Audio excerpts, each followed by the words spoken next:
All right, my story is a little more depraved than most of the stories that have been told so far tonight. And Caroline and Kevin, our daughters, play together, so please don't hold this against Lauren. She had nothing to do with it. This happened many years ago. I decided to go to the Mardi Gras with 6 other guys and a girl. And one of the guys, Chuck, had bought a step van, which for those of you who don't know, it's sort of a UPS van before they had UPS vans.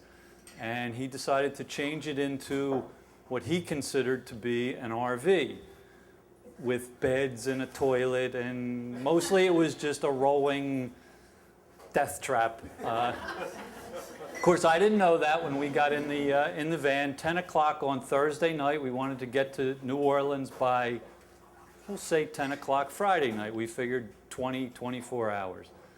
So we get from Philadelphia to Richmond, Virginia, and we have a flat tire in one of the dual wheels in the back. Well, of course, Chuck didn't have a jack or a spare tire, so the thing is flapping along as we're driving, and he says, you know what, I have a knife, we'll cut the tire off. So we get out, we pull over, we try to take a knife to this tire, which of course doesn't work. And we say, you know what, we better pull in. We're near Richmond, Virginia. We pull into a place in Richmond, Virginia. It's about 3 in the morning, nothing's open.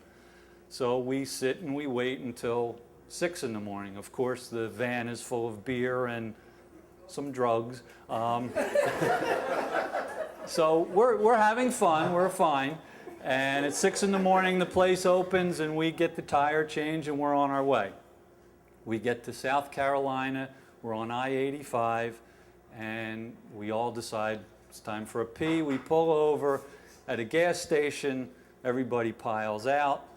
I immediately start to faint. About every 3 steps I take, I faint. And nobody, what the hell's going on? And I said, I don't know, let's just go. So we get back in the van, and I go in the back of the van, and I'm sitting with my back against the back doors. And we drive another, I don't know how far, because I had been doing a few things. And we drive a little further, and Chuck is talking to me, and he says at one point, he waves his hand in front of my eyes, and my eyes are open, but I'm not responding. So he says, you better pull over. So we're on I-85 in South Carolina at this point, and we pull over, and they drag me out the back of the van, and I'm shivering and sweating, and they decide we're in the South. There's 8 Northerners. All the guys have kind of long hair. We have lots of drugs in the truck. So they grab all the drugs and they put them on the side of the road under some trash and hide them. A cop somebody flags down a cop, or no, I'm sorry, a tractor trailer. He gets on his CB, he calls a cop. The cop pulls up and he says, I think there's a hospital a couple miles down. You get off. He didn't seem all that concerned with my health or anyone else's. He didn't seem to want to deal with this. So we pull into the hospital, and the cop says, the doctor says, do you have any drugs? No, of course not. Have you been doing any drugs? No. He thinks it's the full gas can we have, the extra gas can. So he says, I'll tell you what, pour the gas in the tank, leave the doors open for a little while, you should be fine. So we do that, and then we start driving again. And we pull over again a little bit further, and I'm fainting again. And we said, and everybody else in the van at this point has just a pounding headache. So we had planned on just driving straight through. But at this point, we said, we better get a hotel, or a motel rather. So we rent one room, and all 7 or 8 of us pile into this room. And the next morning, Danny, who apparently is the only one thinking among us, says, you know what, let's look underneath the van and see what's going on. And it turns out that the tailpipe ended about, I don't know, we'll say 1.5 feet before the end of the van. And the muffler had 10, 12 holes in it.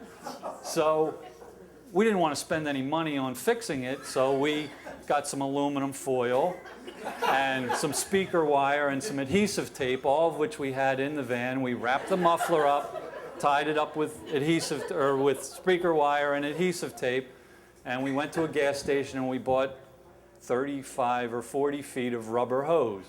And we would put the rubber hose on the end of the tailpipe and then tie it to the end of the van, and we would drive and leave the door open, and one person would look out, and as the rubber pipe would start to melt, we'd pull over, cut that piece off, put a new piece on. So 54 hours later, we get to New Orleans, and we have our fun in New Orleans, and then we decide to go to Disney World, which had just opened at the time.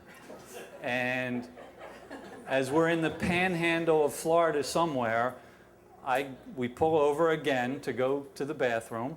I walk into the bathroom. I'm wearing shorts, bare feet, and no shirt. And I come out of the bathroom, and there's no van. They've left. And I go back in, and I say to the lady who has no teeth, I say, "Did you see a van full of people?" And she said, "Oh yeah, they left about 10 minutes ago."